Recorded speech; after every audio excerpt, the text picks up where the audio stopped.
नमस्कार मेरे सीएमजी के सेनापतियों, स्वागत है आप सभी का सीएमजी के एमसीक्यू खजाना सीरीज के अंदर। सबसे पहला काम क्या करना है, हमको वीडियो को लाइक करना है और उसके बाद ही हमको वीडियो के आगे तक बढ़ना है। सब्सक्राइब अभी तक नहीं किया है तो सब्सक्राइब कर दीजिएगा। जो हमारे चैनल के ऊपर नए हैं उनको मैं बता देता हूँ कि डेली बेसिस के ऊपर हम कॉमर्स के 10 MCQs कंडक्ट करवाते हैं। आप इनको फ्री ऑफ कॉस्ट जाकर हमारी जो ऐप है, मोबाइल ऐप है, CMJ कॉमर्स मेरी जान मोबाइल ऐप है, प्ले स्टोर से डाउनलोड कर लीजिएगा। वहां पर आप इस टेस्ट को दे सकते हो। इसके बाद में इसका जो रिजल्ट है एज वेल इसकी जो PDF है वो आपको हमारे टेलीग्राम चैनल पर मिल जाएगी। टेलीग्राम पे जाकर भी क्या लिखना है, आपको कॉमर्स मेरी जान लिखना है। वहां पर आपको इसकी PDF प्लस इसका जो रिजल्ट होगा, यानी कि इसमें आपकी कौन सी रैंक है वो आपको पता चल जाएगी। और अगर इसका वीडियो देखना है तो YouTube के ऊपर हम आपके साथ विराजमान है ही है। तो चलिए पहला क्वेश्चन बिना किसी देरी के स्टार्ट करते हैं, इस उम्मीद के साथ कि अभी तक आपने वीडियो को लाइक कर दिया है। पहला क्वेश्चन है कन्वर्जन कॉस्ट, कॉस्टिंग का ये क्वेश्चन है। और मैं ये कह देता हूं कि यह क्वेश्चन अगर कोई भी CMJ फैमिली के साथ स्टार्टिंग से लेकर एंड तक है ना, तो ये क्वेश्चन वो 50+ टाइम्स तो कर चुका होगा अलग अलग जगह के ऊपर, है ना।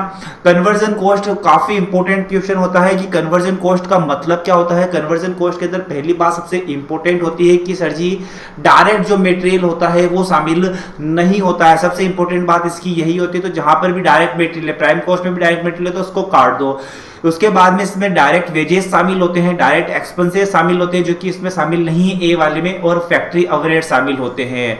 तो यानी कि क्या सीखे हमने, कन्वर्जन कॉस्ट का मतलब होता है जो प्राइम कॉस्ट होती है ना, प्राइम कॉस्ट में 3 चीज आती है, डायरेक्ट मटेरियल आता है, डायरेक्ट लेबर आता है और डायरेक्ट एक्सपेंसेस आता है। उसमें से डायरेक्ट मटेरियल हटा दो प्लस फैक्ट्री ओवरहेड जोड़ दो। तो डायरेक्ट मटेरियल हटा दिया तो डायरेक्ट वेजेस बचा, डायरेक्ट एक्सपेंसेस बचा, प्लस फैक्ट्री ओवरहेड को क्या बोलते हैं हम, कन्वर्जन कॉस्ट के नाम से जानते हैं। काफी इंपॉर्टेंट क्वेश्चन है, एग्जाम के आने के चांसेस यह रखता है। नेक्स्ट आता है आपके लिए कि कंसीडर द फॉलोइंग आइटम्स, आपको बताना है कि इनमें से कौन सी करंट लायबिलिटीज है। जल्दीबाजी में पढ़ोगे तो मे भी इस क्वेश्चन को आप गलत कर दो। करंट लायबिलिटीज पूछा है, करंट एसेट्स नहीं पूछा है। देखिएगा जैसे कि ये डिबेंचर्स ना करंट लायबिलिटी ना करंट एसेट्स है। प्रीपेड रेंट, अगर आपने अपने मकान मालिक को पहले ही रेंट दे दिया, अब तो आप शेर की तरह उसके सामने से गुजरोगे ना। लायबिलिटीज तो क्या होती है, जब आप चूहे की तरह गुजरते हो, दैट इज कॉल्ड लायबिलिटी। शेर की तरह गुजरते हो तो एसेट्स होती है। पहले ही 1 महीने का रेंट दे दिया, पहले ही 1 साल का रेंट दे दिया तो आप क्या हो, अब शेर हो। तो यहां पर जो प्रीपेड रेंट होता है वो आपकी करंट एसेट्स होती है। इंटरेस्ट एक्रूड, मतलब कि आपने इंटरेस्ट कमा लिया है लेकिन वो आपको अभी तक मिला नहीं है, इसके ऊपर भी आप अधिकार रखते हो, ये भी आपकी करंट एसेट्स होती है। लेकिन जो बैंक ओवरड्राफ्ट होते हैं वो करंट लायबिलिटी होती है। तो यहां पर केवल और केवल 4 will be the current liability, यानी कि आपका जो आंसर होगा बी वो आपके लिए यहां पर सही हो जाएगा। बी आंसर आपके लिए यहां पर सही हो जाएगा। नेक्स्ट आता है असर्टेन और रीजनिंग का क्वेश्चन है। यहां पर क्वेश्चन के अंदर मैंने शेयर दे दिया था, लेकिन ध्यान रखना कि अब वो जो सिक्योरिटी प्रीमियम की जो अमाउंट होती है, सिक्योरिटीज प्रीमियम की जो अब अमाउंट होती है वो शेयर प्रीमियम अकाउंट में ना क्रेडिट होकर सिक्योरिटीज प्रीमियम अकाउंट के अंदर क्रेडिट होती है। ध्यान रखना ये बात है ना। तो प्रीमियम ये अगर कल की हमारी जो लाइव क्लास है, हमने आप यूट्यूब के ऊपर जाकर देखना, इश्यू ऑफ शेयर्स के 80 MCQs की, जिसमें से 50 MCQ पहली क्लास में होंगे और 30 MCQ दूसरी क्लास के अंदर होंगे, उनकी लाइव क्लासेज हमने डाली है, वहां पर जाकर देखना। वहां पर इस क्वेश्चन को मैंने अच्छे से क्लियरिफाई करवाया है। तो यहां पर कहता है कि प्रीमियम की जो अमाउंट मिलती है उसको हम सिक्योरिटी प्रीमियम अकाउंट में डालते हैं, ना कि प्रॉफिट एंड लॉस अकाउंट में। बिल्कुल सही बात इन्होंने कही है। नेक्स्ट आता है जो शेयर की जगह पर क्या लिख देना है, अगेन सिक्योरिटी वर्ड लिख देना है। सिक्योरिटी प्रीमियम क्योंकि एक ट्रेडिंग प्रॉफिट नहीं है, आपका बिजनेस का प्रॉफिट नहीं है, इसलिए आप इसको शेयर होल्डर को डिस्ट्रीब्यूट नहीं कर सकते हो एज ए डिविडेंड। बिल्कुल, क्योंकि जब आप सिक्योरिटीज प्रीमियम के यूजेस पढ़ते हो तो वहां पर डिविडेंड देने के लिए इसका कहीं पर भी यूज नहीं किया गया है। हालांकि fully paid up bonus set देने के लिए इसका यूज कर सकते हो, लेकिन एज ए डिविडेंड आप इसका यूज नहीं कर सकते हो। तो यहां पर क्या आ जाएगा, दोनों सही है और वो इसका करेक्ट एक्सप्लेनेशन है। C will be the right answer for this question. आपको बताना है कि सिक्योरिटीज प्रीमियम के, देखो टाइम लगेगा लेकिन कमेंट बॉक्स के अंदर लिख देना। बिल्कुल जो सही से लिखेगा उसको एक हर्ट मिल जाएगा। सिक्योरिटीज प्रीमियम का यूज कहां कहां किया जा सकता है और उसका सेक्शन कौन सा है, एग्जाम के अंदर आने वाला क्वेश्चन है, तो जरूर से लिखने की आप थोड़ी सी परेशानी या तकल्लुफ उठा लेना। नेक्स्ट क्वेश्चन आता है आपके लिए, 3 क्वेश्चन हो गए। Present value of future earning, कि हम जो फ्यूचर में अर्निंग कर रहे हैं उसकी प्रेजेंट वैल्यू। यह एक ह्यूमन रिसोर्सेज अकाउंटिंग। अब ये ह्यूमन रिसोर्सेज अकाउंटिंग किसका टॉपिक आ गया है? आपके एडवांस अकाउंटिंग का। एडवांस अकाउंटिंग के अंदर आ गया है कि ह्यूमन रिसोर्सेज अकाउंटिंग के अंदर एक मॉडल है present value of future earning. ये किसने दिया है? डायरेक्ट क्वेश्चन है, ब्रुकलेव एंड एबीए स्क्रूट्ज ने यह मॉडल दिया है। भारत के अंदर सबसे ज्यादा योगदान ह्यूमन रिसोर्सेज अकाउंटिंग के अंदर किसने दिया है? एस के चक्रवर्ती ने दिया है। नेक्स्ट आता है main effect of inflation. Inflation का मेन इफेक्ट क्या पड़ेगा? जो प्रॉफिट होंगे वो कम हो जाएंगे? बिल्कुल नहीं सर जी, प्रॉफिट के ऊपर तो सिंपल सी बात है, महंगाई बढ़ेगी तो हम भी ज्यादा रुपए चार्ज करेंगे। अवर स्टेटमेंट ऑफ एसेट्स, मतलब कि जो एसेट्स होगी वो ज्यादा मूल्य पर दिखाई जाएगी? बिल्कुल हो सकता है, दिखाई जा सकती है, तो इसको कंसीडर कर सकते हैं। Adequacy of funds for replacement, रुपए की पर्याप्तता होगी रिप्लेसमेंट ऑफ एसेट्स को करने के लिए। नेक्स्ट आता है एरेशन ऑफ कैपिटल, ये होता है सर जी। तो वो सबसे मेन इफेक्ट पूछा है ना, तो मेन इफेक्ट तो यही है कि क्या होता है? कैपिटल का एरेशन हो जाता है। जब आप इन्फ्लेशन चैप्टर ही पढ़ते हो तो उसके अंदर क्या होती है? मुद्रा का जो मूल्य होता है वो कम हो जाता है, तो यही इसका मेन इफेक्ट रहता है। तो चारों ऑप्शंस को अच्छे से पढ़ लिया करो। अब देखो, जिन्होंने भी हमारे कंसेप्चुअल कोर्सेज के अंदर अगर प्रॉफिट, ये जो न्यू रेशियो या ओल्ड रेशियो वाले, सेक्रीफाइसिंग रेशियो और गेनिंग रेशियो वाले अगर आपने वीडियोस देख रखे हैं तो डेफिनेटली आपका ये क्वेश्चन गलत नहीं होने वाला है। डेफिनेटली क्वेश्चन गलत नहीं होने वाला। और वहां पर भी मैंने आपको बताया था कि यार सबसे ज्यादा बार यही क्वेश्चंस आपके एग्जाम के अंदर पूछे जाते हैं। सबसे ज्यादा यही आपसे एग्जाम के अंदर क्वेश्चन पूछे जाते हैं। क्या कह रहा है? X and Y are partner in a firm, sharing profit sharing ratio is 2:1, यानी कि X और Y क्या कर रहे थे? 2:1 के अंदर प्रॉफिट शेयर कर रहे थे, ठीक है ना। Z admitted with 1/3 profit sharing, और उन्होंने जेड को कहा कि हम तुझको 1/3 शेयर देंगे। अब कुछ भी नहीं बता रखा है कि क्या सेक्रीफाइस होगा, क्या गेन होगा, कुछ भी नहीं बता रखा है। तो इस लाइन का सिंपल सा, ऐसे क्वेश्चनों को अंदर सुन लेना, इस लाइन का मतलब क्या हुआ? जेड को हमने जब बुलाया था तो जेड को हमने कहा है कि हम आपको 1/3 शेयर देंगे। इस लाइन का सिंपल सा मतलब होता है कि यदि 3 रुपए का प्रॉफिट हुआ, यदि रुपए 3 का प्रॉफिट हुआ,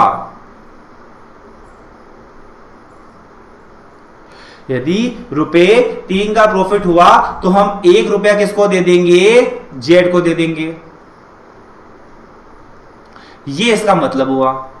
तो सर जी 3 में से 1 रुपया जेड को दे दोगे तो बताओ एक्स और वाई जो अभी वर्तमान साझेदार थे, पुराने साझेदार हो चुके हैं, वो कितना रुपया बांटेंगे? दोनों मिलकर 2 रुपया बांटेंगे। यानी कि अगर 3 में से 1 रुपया हमने जेड को दे दिया तो 3 में से 2 रुपए एक्स और वाई बांटेंगे। देखो ना, ये होता है। अब इस यहां पर मैं स्टेप बताता हूं। स्टेप 1 के अंदर आप क्या करते हो? बैलेंस रेशियो निकाल लेते हो। बैलेंस रेशियो कुछ नहीं है, अभी मैंने जो लाइन बोली थी वही है। 1 - 1/3 सोल्व करोगे तो कितना आएगा? 2/3।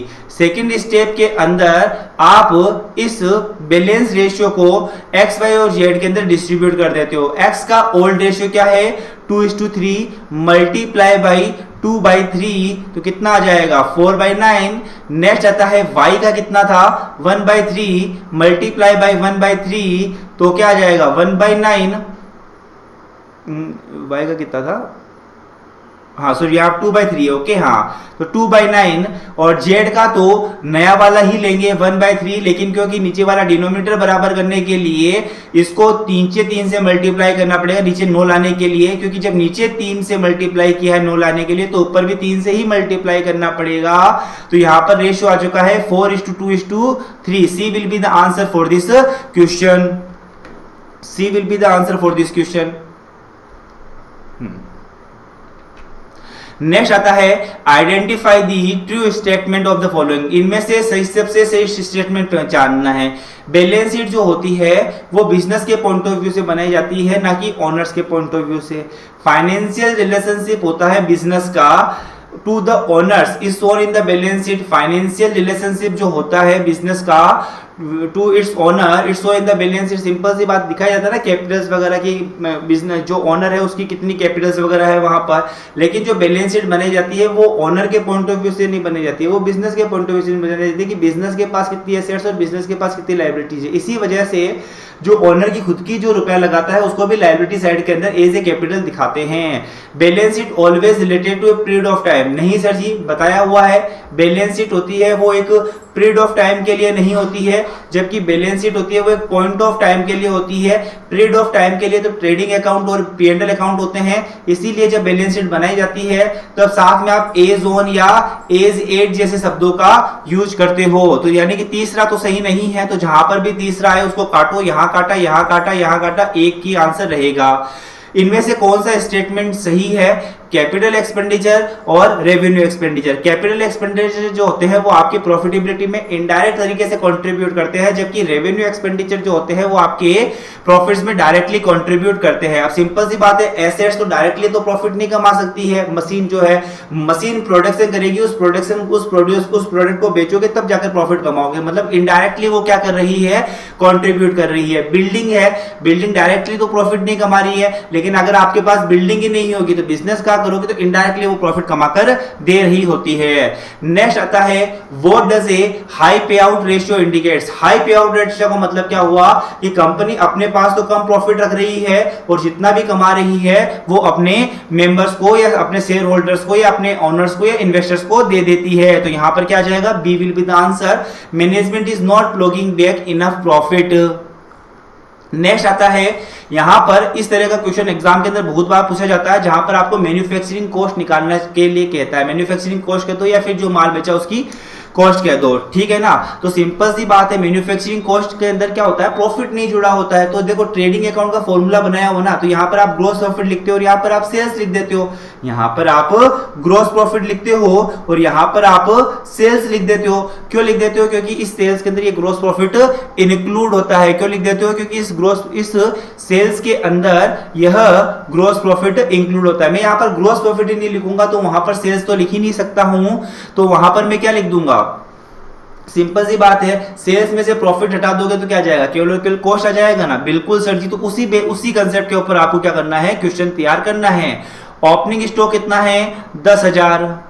परचेज कितनी है, 70,000। वेजेस कितने हैं, 2500। कैरीज इनवर्ड कितना गया, 500। तो ये 3,000 हो गए, ठीक है ना। क्लोजिंग तो टोटल कितनी आ रही है, 70 1 80 83,000 की यहां पर टोटल आ चुकी है।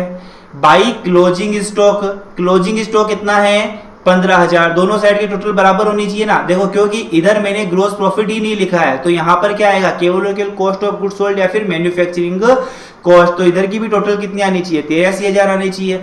83,000 में से 15,000 जाएंगे तो 73 में से 5 गए तो 68,000। So 68,000 will be the right answer for this question. As a balancing figure के अंदर कितना आ जाएगा, 68K will be the answer for this question. I hope आपने हमारी सीरीज को एंजॉय किया होगा। एंजॉय किया तो वीडियो को लाइक जरूर से कर दीजिएगा, क्योंकि अगर आप लाइक नहीं करते हो ना तो डिसलाइक करने वाले, जिनको वीडियो से कोई मतलब नहीं होता है, डिसलाइक करने वाले जरूर आएंगे। क्यों? क्योंकि हम आपकी इतनी हेल्प कैसे कर रहे हैं उसके लिए, है ना। तो आपको अगर लगता है कि वीडियो थोड़ा सा भी यूजफुल है तो CMJ के सेनापति बनकर वीडियो को लाइक जरूर से कर देना। और आप हमारी ऐप के ऊपर जाकर, कॉमर्स मेरी जान ऐप के ऊपर जाकर डेली बेसिस के ऊपर इन MCQs को फ्री में दे सकते हो। क्यूज के रूप में एग्जाम का आपको फील मिलेगा और साथ में आप हमारे जो कोर्सेज हैं उनको भी चेकआउट कर सकते हो कॉमर्स मेरी जान ऐप के ऊपर जाकर। बहुत ही डिस्काउंटेड प्राइस के ऊपर आपके लिए वो अवेलेबल है। All the very best for your exam.